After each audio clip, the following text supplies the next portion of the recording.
एक तरफ कॉन्स्टिट्यूशन लिख रहे थे और दूसरी तरफ वो लॉ मिनिस्टर भी थे। हमारे देश स्वतंत्रता के बाद में पहले law minister doctor Baba Saheb Ambedkar थे। तो उन्होंने एक बहुत इंपॉर्टेंट कायदे पर काम किया, वो था Hindu code bill. Hindu code bill का मतलब था, ये हिंदू मुसलमान का सवाल नहीं है इधर। जी जी जी। ये हिंदू कोड बिल का मतलब है आचार संहिता और संहिता। तो उसमें सबसे बड़ा उन्होंने रिफॉर्म ये लाया था और कोशिश की थी कि स्त्री और पुरुष दोनों को बराबरी का हक मिलना चाहिए। देखिए, ये तो अभी आम बात लगती है, लेकिन नहीं थी।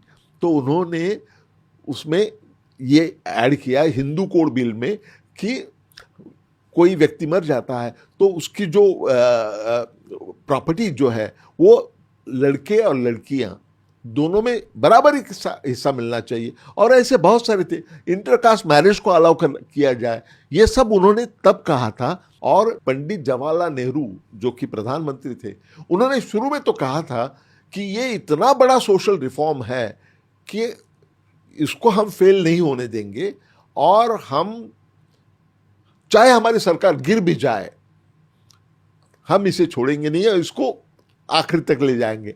आहिस्ता आहिस्ता जो ऑर्थोडॉक्सी थी उसका प्रेशर बढ़ने लगा और वो कहने लगे ये तो पूरी सिस्टम बिगाड़ देना चाहते हैं।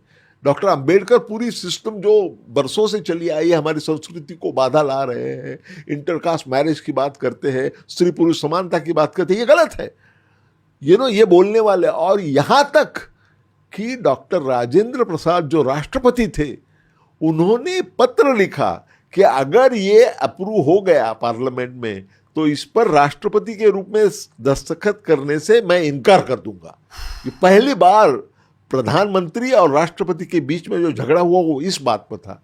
तो पंडित नेहरू जी ने बैकआउट किया। उन्होंने डॉक्टर अंबेडकर जी को बुलाया और उनको कहा कि देखिए डॉक्टर साहब, हम ये पूरा नहीं कर सकते हैं, तो आप करेंगे 50-50 ये अधिवेशन में करेंगे और 50 बाद में के अधिवेशन में करेंगे। तो डॉक्टर अंबेडकर ने कहा, संस्कृत में कहते हैं ना, सर्वनाशे समुत्पन्ने अर्ध्यम त्यजति पंडिता।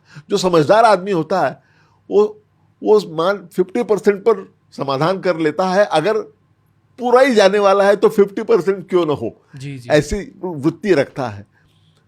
उसके 15 दिन के बाद डॉक्टर अंबेडकर जी को फिर से बुलाया गया और उनको बोला गया कि सॉरी डॉक्टर साहब, हम इसमें कुछ नहीं कर सकते हैं, ये हमको आगे धकेलना पड़ेगा। अगली बार जब इलेक्शन के बाद में जो नया पार्लियामेंट आएगा उसमें ये लिया जाएगा।